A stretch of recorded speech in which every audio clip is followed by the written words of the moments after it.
కార్తీక మాసము శనివారము నాడు, ఈ కార్తీక శనివారము నాడు మనము ఏమి పాటిస్తే, ఎలా చేసుకుంటే పార్వతీ పరమేశ్వరుల యొక్క అనుగ్రహము మనకు పరిపూర్ణముగా కలుగుతుంది అనే దాని గురించి ఇప్పుడు మనము తెలుసుకుంటున్నాము.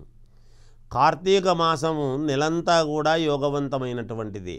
అయితే మనకు వారాలు ఏ వారము ఏమి చేస్తే ఏమిటి, ఎటువంటి ఫలితాలు మనము సులభతరముగా మనము సాధించుకోవచ్చు, ఎక్కువ ఖర్చు లేకుండా అతి చిన్న సామాన్యుడి దగ్గర నుంచి డబ్బులున్న పెద్దవాళ్ళ వరకు కూడా మనం ఏమి చేసుకుంటే మనకు సత్ఫలితాలు వస్తాయి అనేటువంటి దాంట్లో భాగంగా ఈ శనివారము నాడు మనము పడినటువంటి శ్రమకు శనివారము నాడు అధిపతి శని కాబట్టి ఏ వారానికి ఏమిటి అధిపతి అనేటువంటి దాంట్లో శని ఆధిపత్యము.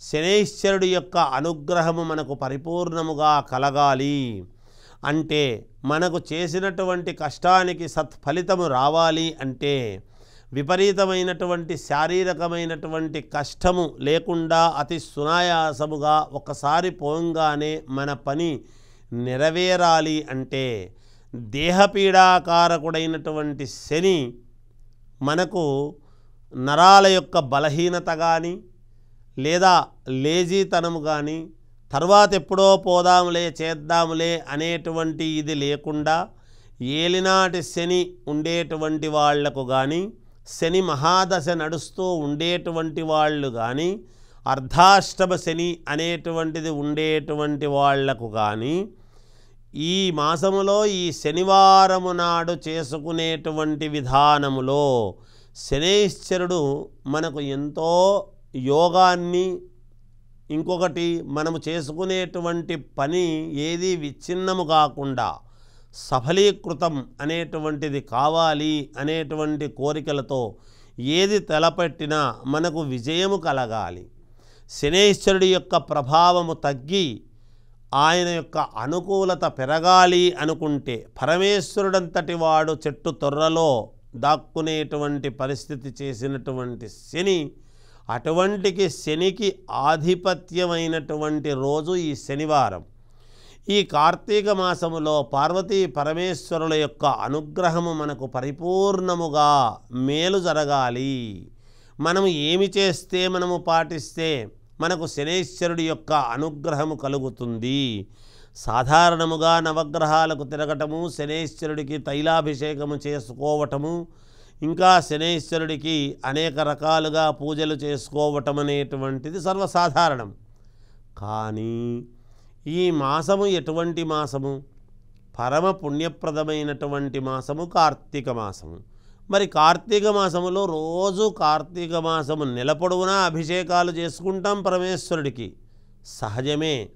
కానీ ఏ వారము రోజు ఆ ఆధిపత్యము ఉండేటువంటి గ్రహానికి సంబంధించినటువంటి విధముగా మనము ఏమి చేసుకుంటే ఆ వారానికి సంబంధించినటువంటి గ్రహానికి మేలు జరుగుతుంది, తద్వారా మన జాతకములో శనైశ్వరుడి యొక్క ప్రభావము తగ్గుతుంది అనేది ఆలోచన చేసుకుంటే, మనము చేసుకోవాల్సినటువంటిది ఏమి అంటే, మీ కోరికలు నెరవేరటానికి, అలాగే మీ శ్రమకు తగినటువంటి ఫలితము, నేను విపరీతముగా పనిచేస్తున్నాను, సరైనటువంటి ఫలితము నాకు దక్కడము లేదు, శ్రమకు తగినటువంటి ఫలితము దక్కటము లేదు అనేటువంటి వాళ్ళు సమాజములో కోకొల్లలు.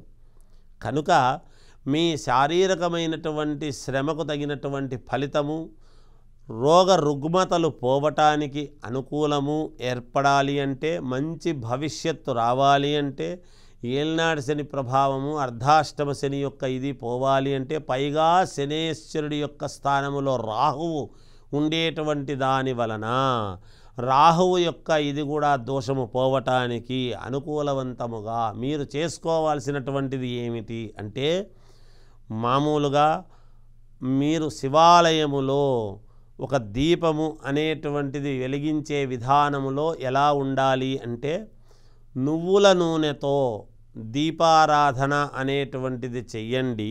అలాగే ఒక తమలపాకు పెట్టి తమలపాకు మీద మీరు రావి ఆకు పెట్టండి. ఆ రావి ఆకు మీద దీపారాధన ప్రమిద పెట్టి దాంట్లో నువ్వుల నూనె పోసి 3 ఒత్తులు ఏకము చేసి దీపారాధన చెయ్యండి.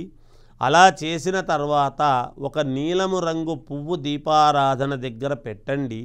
పరమేశ్వరుని, పార్వతీ పరమేశ్వరులను ఆరాధించండి. తప్పకుండా మీకు మేలు జరుగుతుంది. చిన్న స్థాయి వాళ్ళ దగ్గర నుండి పెద్ద స్థాయి వాళ్ళ వరకు ఇది చేసుకోండి. తప్పకుండా మీకు విజయం లభిస్తుంది. జయోస్తు.